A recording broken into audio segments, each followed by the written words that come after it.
Welcome to Changing Higher Ed, a podcast dedicated to helping higher education leaders improve their institutions. With your host, Dr. Drum McNaughton, CEO of The Change Leader, a consultancy that helps higher ed leaders holistically transform their institutions. Learn more at changinghighered.com. And now, here's your host, Drum McNaughton. Thank you, David. Today, we welcome back Dr. Courtney Brown, Vice President of Impact and Planning for Lumina Foundation. Lumina is an independent private foundation located in Indianapolis that is committed to making opportunities for learning beyond high school available to all.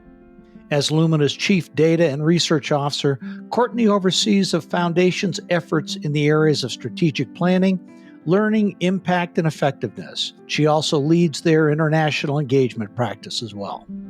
Courtney's an expert in post-secondary strategy, and she joins us today to talk about the recent State of the Higher Education Study, 2024 edition, they do with Gallup every year. Courtney, welcome back to the show. Thanks for having me again. My pleasure. I am so looking forward to our conversation. It's almost an annual thing when Lumina and Gallup come out with their annual State of Higher Education study. We have you back to the show. We need to change that and have you back more often. Well, we do produce a lot of stuff at Lumina, but the partnership with Gallup is something that there are reports coming out all time from January through early summer. So it's a great time to highlight that work. It certainly is. And your findings this year, when we were talking about them just the other day, are pretty amazing and startling in some ways. We'll get to those in just a moment. But if you wouldn't mind, for our guest, give us a little bit of background on yourself and how you came to Lumina. Fascinating story to me. Yeah, sure. Happy to. So I come from the research and evaluation space and spent a number of years as research faculty at universities, really doing evaluation and research. And I came to Lumina in 2012 to really focus on performance measurement. We have a quantitative time-limited goal at Lumina. That is by 2025, 60% of people in the US will have a degree or other high-quality credential. And I came in to really better understand that goal, better understand how to measure it, and all of the other work that we are doing. Since that time, I'm now Vice President of Strategic Impact and Planning. And my role is really as Chief Data and Research Officer at Lumina is to better understand what's happening, what are we learning, how do we share that with the field, and how do we share that internally so that we can continue to plan and drive impact. Mm-hmm. And you come out with the State of Higher Ed report every year. Last year, we had you on the show, and we had a great conversation about it. Tell us a little bit about the report, if you wouldn't mind. Absolutely. We started the study in 2020. And you may remember 2020, we were just beginning the pandemic. And there was questions all over the field. Pandemic? What's a pandemic? Yeah, it's now a distant memory. I wish. So everybody was wondering, what's going to happen with higher ed? Is this like a recession? And we know in recessions, everybody enrolls. And so there were people saying, everyone's going to enroll. We're going to have record numbers. And then on the other side, people were saying, this is the end of higher ed. How can we operate? Nobody's going to come back. And we thought, why do we keep just guessing? Why don't we ask students or potential students?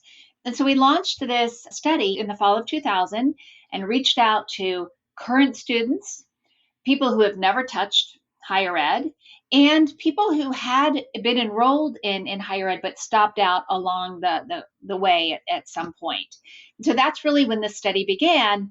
And it will be no surprise to you that in the fall of 2020, we learned most people weren't enrolling because they were afraid of COVID-19. It was not a surprise, but that people wanted to enroll and they planned to go back. So we have decided that every year since then, we continue to do this because we continue to learn what students are experiencing or what people who are not part of the system think about the system. And every year gives us some more nuance to that story. Mm-hmm. Well, as you look back at the various reports, have things changed that much from the first one? There's other reasons besides COVID that they're not enrolling at this point. But what are you seeing from a trends perspective versus right now? One of the most surprising things that we saw in the fall of 21 was the skyrocketing number of people who reported emotional stress. And that was the number one reason students were considering stopping out. When you ask students, have you considered stopping out of those currently enrolled students? Of those people that said yes, 70% said yes because I have stress. I'm worried about continuing for those reasons. And that had more than doubled from 2020. And that number Wow. has stayed consistently high, that along with personal mental health reasons. So, those things, that was a trend. We have never seen something jump up that high in a year to year comparison and stay at those record numbers. Mhm. That is interesting to me. I don't want to say fascinating, but it's interesting. I never would have expected it to stay that high. Yes, there was a lot of things going on. COVID is very different than any other, since 1918, the Spanish flu pandemic, we hadn't had anything close to that. So of course it's going to trigger things in people. But for it to stay that high, that's somewhat puzzling to me. It's puzzling and it's not puzzling at the same time. So, if we really start to unpack the student experience and what we're hearing from students, it's no surprise they have a lot of stress. So, what people don't often really think about are who today's students are. I think if you ask most people on the street, who is a college student? Most of us would say, oh, they're 19 or 18. They're fresh out of high school. They're going to a 4-year university. They're going to live in a brick building. We have this very old fashioned picture of college. Traditional students. But absolutely. And that's no longer the truth in who today's students are. Today's Mhm. students are independent of their parents. Think about 35% are independent of their parents. About the same percentage have children of their own. 60% of today's students work, and 40% of those people are working full time. So when you think about all of those things going on, it is no surprise that there is some stress. They're working full time, they have children of their own, or they're taking care of parents. There was a huge health scare. The cost, which I'm sure we'll get to, of going to higher education or post-secondary education has skyrocketed. So all those things together, it's no surprise that people are feeling stress. That makes perfect sense. Thank you. No one's explained it to me like that clearly. Thank you. The other piece that comes with that is we're putting much more of a focus on first gen students, getting them in the classroom. And this is something that is completely, I don't want to say completely antithetic to who they are and what they've done, but they have no background from their parents on this. So that to me would be another stressor as well. Does that make sense? Absolutely. People who have no family member or a parent who has participated in higher education are often thrown into the system and they have nobody to ask for advice or what they should do or how do I enroll or where do I go to eat or my classes or any of those sort of things. And so if the school isn't there ready to support them and help them and be there to answer questions, they're often left all alone, unsure what to do. They can't navigate the system, and they're more likely to stop out because they don't feel like they belong or fit into that school. Mhm. And then you've got the other piece of the picture, the delivery side, faculty saying, hey, I did it. My contemporaries did it. We're not going to mollycoddle these students. They need to get to our level. And it's not a realistic perspective. It's not a realistic perspective. I mean, first of all, we just talked about how today's students are different. You talked about the first generation students. These students are more generationally, economically, socially diverse than ever before. We're not talking about the college of the 1960s or 1970s, where it was for a much more privileged, uniform group. And so it is different. And today's generations are requiring different forms of learning. We have access to much different types of technology. So we can't continue to teach the same way. We can't continue to deliver the same way. Yeah, spot on. Thank you. This wasn't exactly what we were going to talk about today, but you have explained something to me that I really didn't understand at a very fundamental level. So this is fabulous. Thank you. Absolutely. So let's dive into the 2024 report. We all know higher ed's under attack. Affordability, it's far more expensive. There's still a value there, but then when you throw in all these other factors that we've just talked about, the report goes into this kind of stuff. So let's just dive in. Quality and value of education. One of the first things that I want to say is that out there is this narrative in the media that people don't value college or post-secondary education anymore, that it's not worth it. And over again, we hear that is not what people are saying. We hear that nearly all adults without a college degree say at least one type of credential is extremely or very valuable. And almost 60% of adults who have never enrolled have considered enrolling. They want to get additional education, and that has increased over time. So we know people want it. We know people say it is really important, and it's important for career outcomes, to earn more, to get a promotion, to have a more fulfilling job.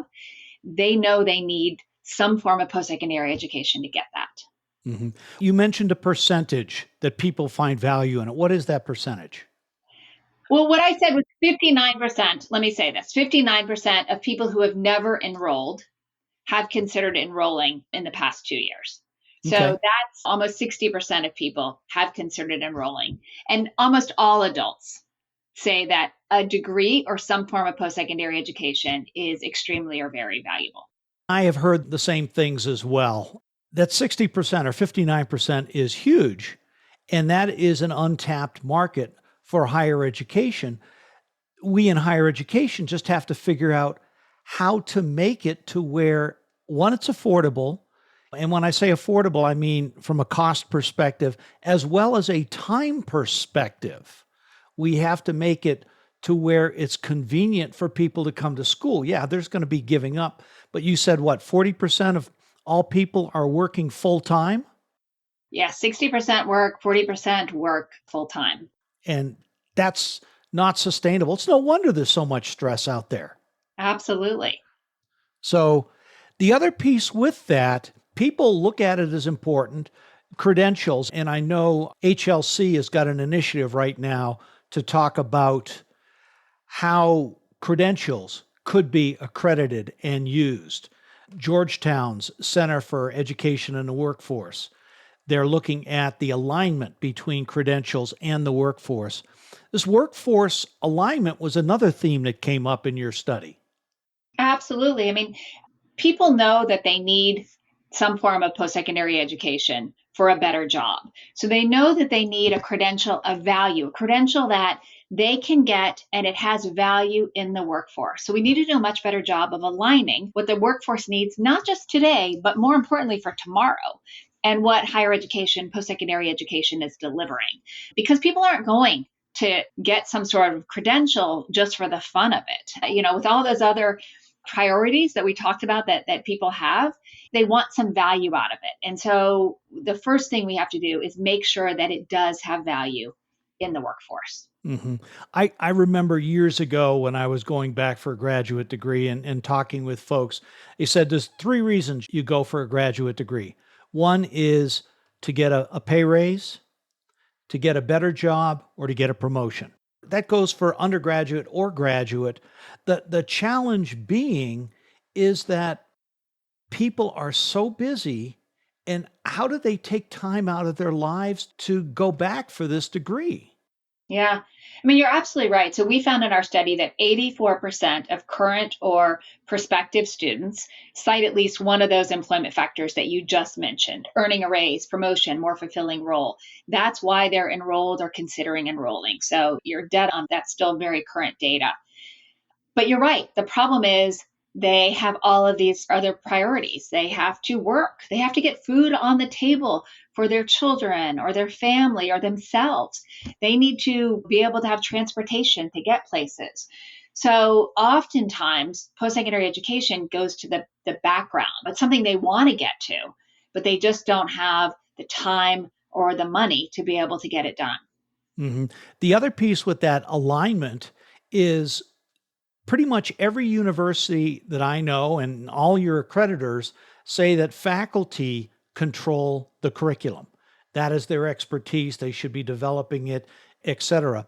The challenge being is probably 1 out of every 10 schools have some sort of alignment, partnership with industry so that they know exactly what it is industry needs.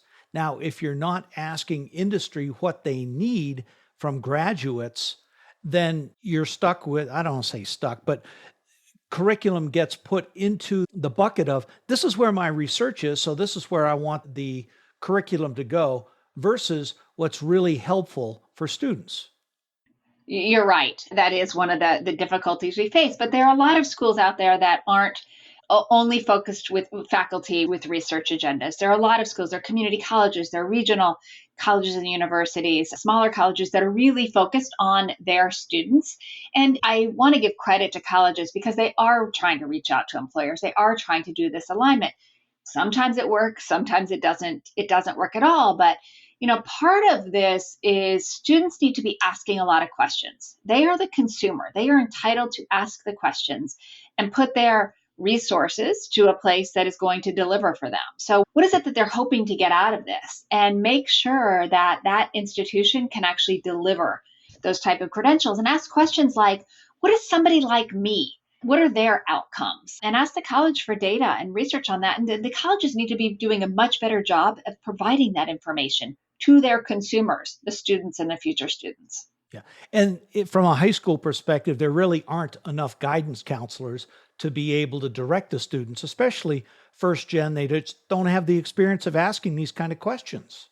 You're right. As funds are getting fewer and fewer, there are just not enough counselors going around in the high school level, and they're not enough at the college level. There should be a mentor, and we know an advisor throughout the college experience. We see again and again in the research how important that is for student success to have those individuals at a college and university. And oftentimes they're not the first place that a university is resourcing. Absolutely. Moving right along because we've got a lot of things to cover in this. But I will say, I love having conversations like this with you. It's always fascinating for me. So thank you. Yeah, it's fun. Enrollment trends and barriers to enrollment. So, yeah. Yeah, I mean, it's just like, where do you go from there? One of the things that I think is important to recognize is that enrollment has been declining over the last 10 years. So it really peaked during that recession we had in 2008, 2009. As we said it earlier, that usually during recessions, more people enroll. They're looking to get some quick skills so that when the job market gets better, they can get reskilled and get back into that market. And so we often see enrollment increase. We don't necessarily see success increase, but enrollment increases. So we saw this peak of enrollment during that recession. And since then, we've seen enrollment declining. Now, it took a huge plunge during the pandemic. I mean, just plummeted. And we're kind of coming out of that, but we're not even quite to pre-pandemic numbers, much less the numbers we had in 2009, 2010. So we're continuing to see this decline, which isn't great, especially because we have this demographic cliff coming. We're going to have fewer and fewer younger students to fill some of these spaces. So if we continue to do what we're doing, we're going to continue to see enrollment decline. And the demographic cliff, the enrollment cliff, it's not a huge drop off, but it's the continuation and a more of a bigger bump than it would be based on the 2008 recession. The birth rates went down there. So it's natural that this would happen. Yeah, absolutely. We've known this was coming for a few years. And the problem is, as we talked about, is higher ed, particularly colleges and universities, really focus on those people coming out of high school as the ones that are going to enroll. And that's the number that's declining. And so if they continue to use their current business model, there are not enough students to go around as there were, 10, 20 years ago. And, it requires a change of focus or foci for the colleges, moving more toward adult credentialing as well. And it's not giving up the liberal arts education or the STEM education, whatever, but realizing that you've got to change your enrollment to different demographics? Absolutely. Colleges and universities and all of post-secondary education is going to have to change their business model to better serve today's students. Again, there are over a third of today's students that are over 25 years old. So that already is the market.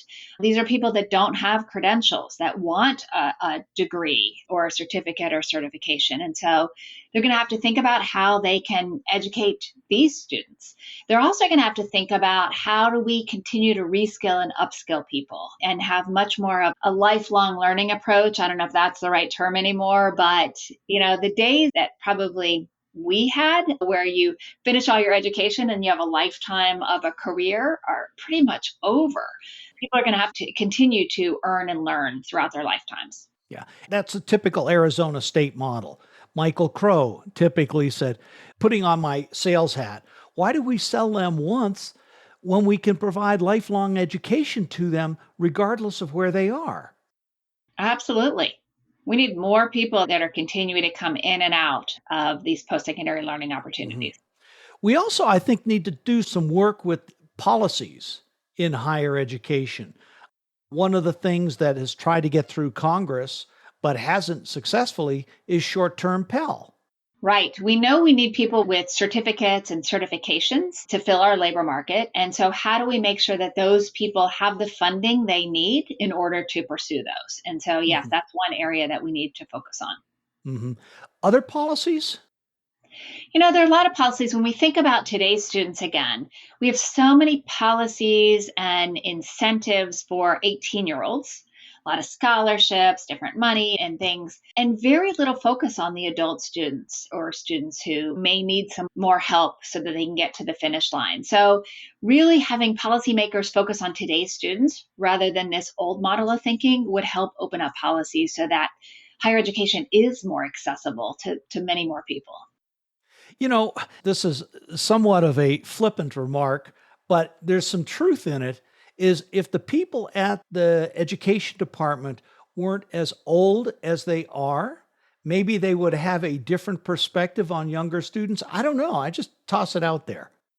Yeah, I mean, it is interesting because they experienced higher education in a very different time when everybody did go for 4 years to a brick building and their parents were paying for it, or the GI Bill was paying Yeah. for it. And Hmm. so that was their experience. We don't have that type of funding anymore. That's not existent.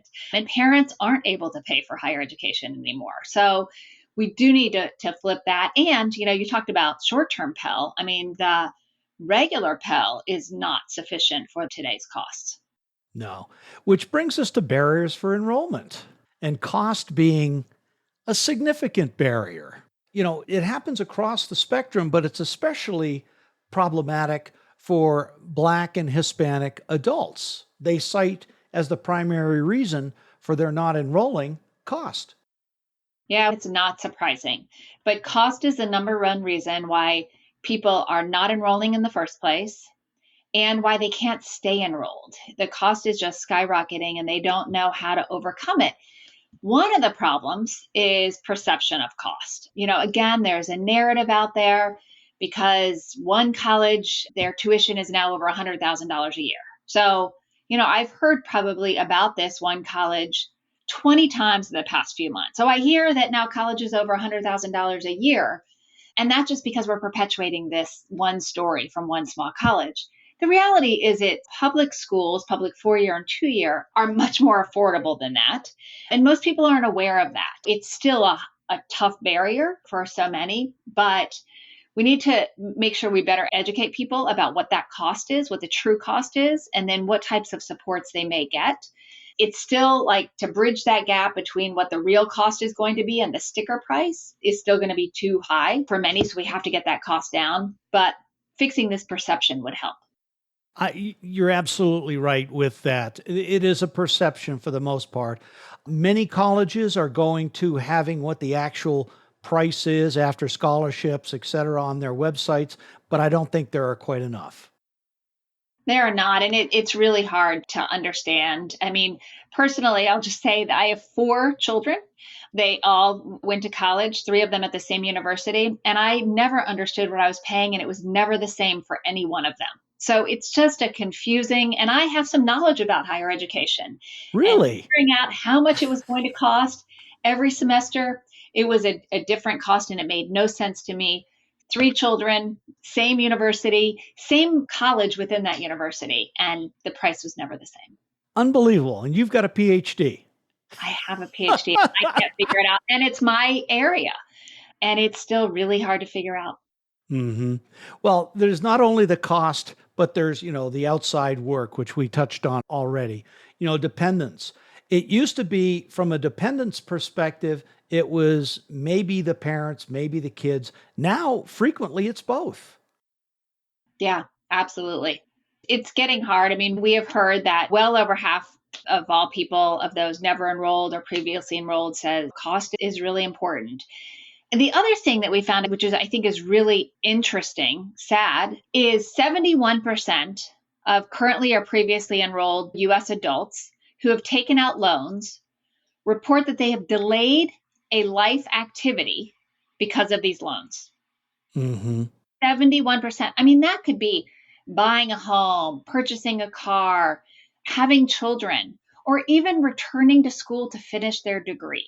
So they can't even return because this debt that they have accumulated is crippling. So 71% is a staggering number of people in the US who cannot pursue a life event, like get married, because of the debt that they're accruing. Why? Going to go off subject for just a little bit. Okay. Why is it that there are some people in Washington that are so adamant against debt relief? This is a tough one because I think people, again, when we talk about some of the policymakers and their experience, they got through it. They paid their debt. And so they don't understand why other people can't. They don't understand the cost that it is. They don't understand that some people don't have generational wealth that they can fall back on. And so all of these things are creating huge barriers. And I think there's just not enough listening or understanding different people's perspectives, different people's experiences and realities. hmm I suspect that's pretty much spot on. I just don't understand because when people have to put off these life events, as you call them, it has an economic impact, it has a societal impact.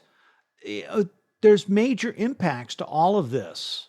And so, if something like this were to happen, I think it would be a very positive thing, but that's just me. And people tell me I'm too liberal anyway. So, Yeah.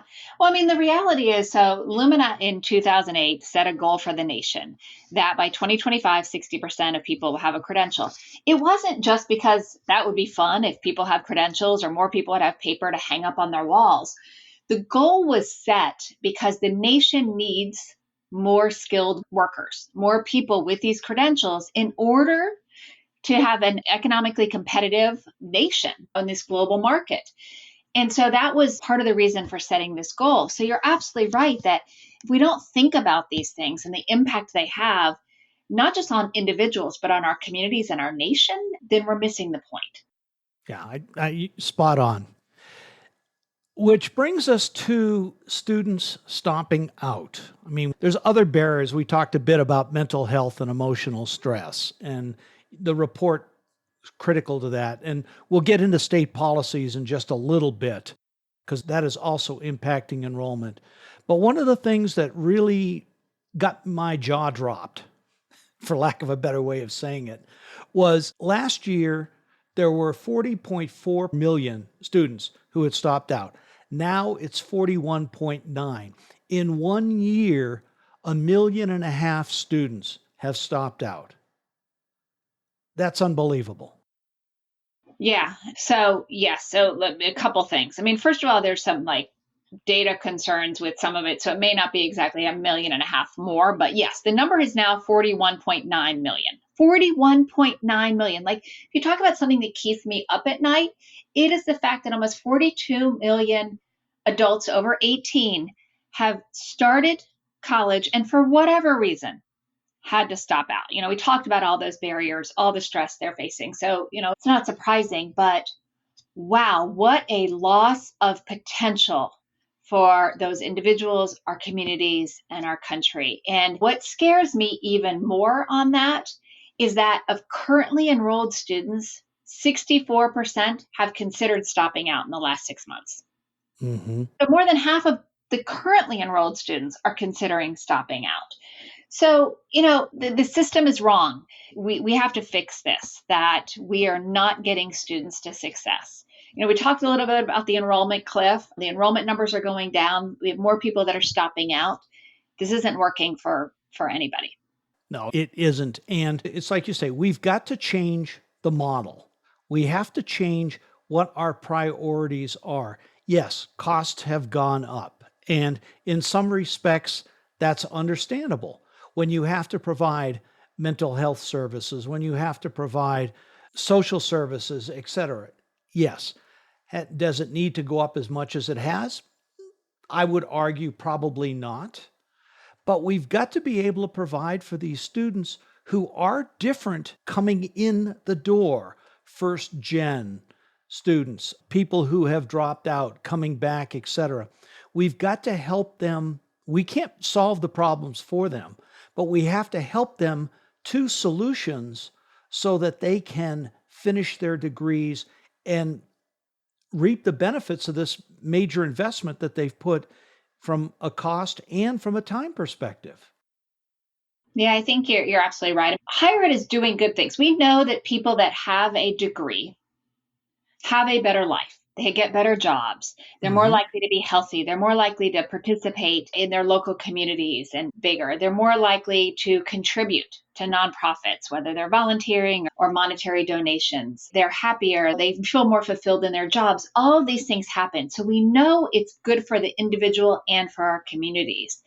And until we all see that higher education is a public good, we're going to continue to run into these problems because it is good. It is good to increase the attainment level for everybody and for our nation. But we're going to have to change some things in how we deliver it, the policies that support it in order to be successful.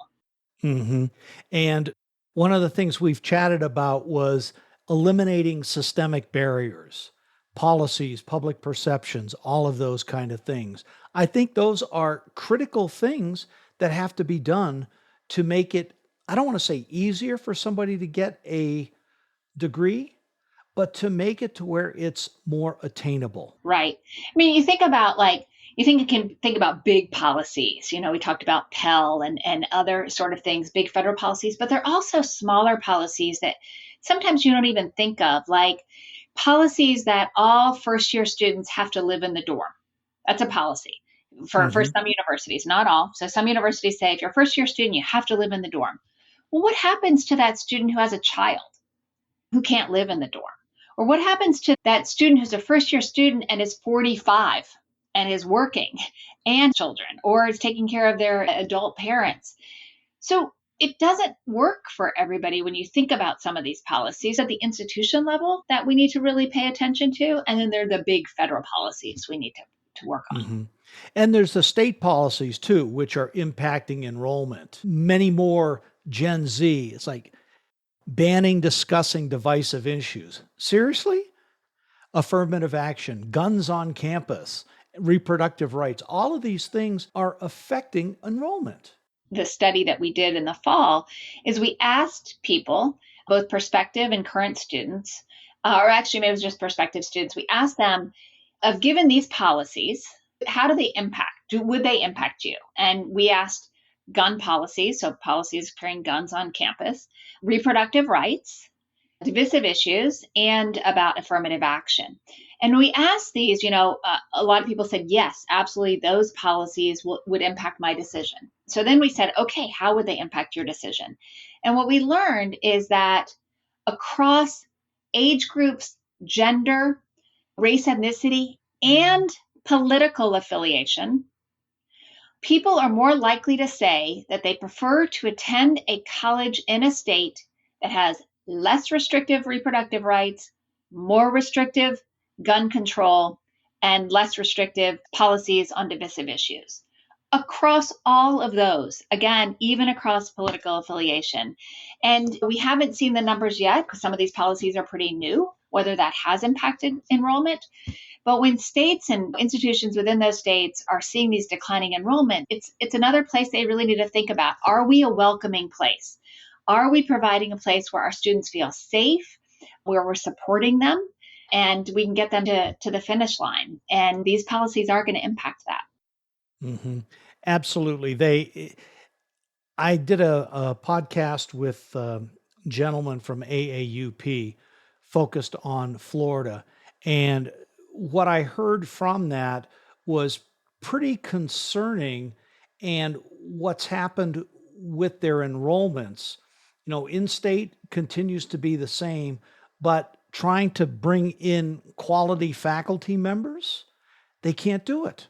They can't do it. Yeah. People are doing some really good work within these universities across the nation. And so I applaud them to continue to keep doing what they're doing. But some of these policies are getting in the way. And that's one of the reasons why we want to listen to student voice. What are students saying? And they're saying that these policies are becoming problematic for them. Yeah.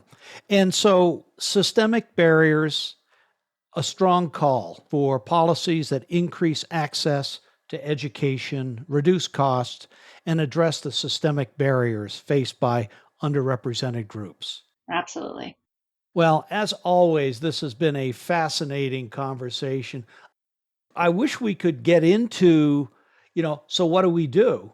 But that wasn't the focus of the study. I mean, a lot of it is common sense, taking the results of the study and saying, okay, this is what it said. How does it apply here? What can we do to change things? Yeah, I really think one of the things that is so important about this study is we are hearing from the consumers, the students, the potential students, those who had started and stopped out, to really understand what their experience is. What do they want? What do they need? And I think we need to pay a lot more attention to these things, both to answer today's questions, but also to begin to plan for the future. Yeah, you're spot on. Spot on. Courtney, thank you. Thank you so much. Thanks to Lumina, thanks to Gallup for making you available for doing this study. It's so critical that this information get out to people. Yeah, thank you for having me and letting me share it. Oh, it's my pleasure. So as we always do, our two last questions. 3 takeaways for higher ed presidents and boards. So my first takeaway would be ask your students. Learn from your students. What do they need and how are they doing? Make sure you're collecting data on their needs so you can serve them better. I would also recommend who aren't your students, but could be your potential students. You can continue to iterate on your model and improve your business model. Who else could you be serving in your communities? And understand who they are. And third, for both of these, really look at how you can be more affordable. Again, cost comes up again and again for why people aren't enrolling and why they aren't able to stay enrolled. And we certainly don't want to add to that 42 million number. So those would be my 3 takeaways. Great. I'm going to add one more to that on your first point is put a student on your board of trustees. Absolutely. Many schools do, but more could do that. Mm-hmm.